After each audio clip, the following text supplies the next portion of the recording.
seriously okay with the short one now? Oh, here it is. Okay.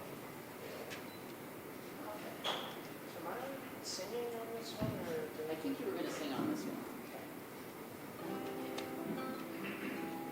Well, first I got to mention something that What's that? Steve talking about things made me think of this article I read today that was so good. It has nothing to do with the song, but and it was either the New York Times or the Washington Post today had a big article about new research.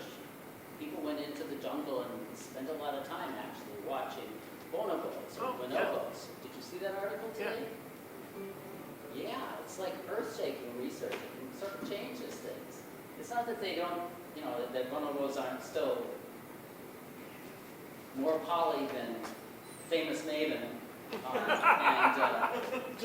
and aren't still full of sex, and it isn't that the women still don't, the females still dominate society and run things. It turns out the males are a whole lot more aggressive and violent than they had previously understood. It's a really interesting article.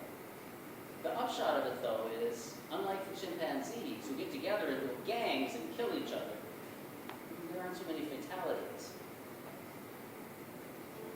What does that amount to? Well, that would just have to It's a change. fascinating article. I'll have to watch it. Anyway, I'm going to try to sing two songs from an album that I first learned about when it wasn't released in the U.S., but Stereo Review said, hey, this album is so great, we need to tell you about it in a full-page review, even though you can't get it in the U.S.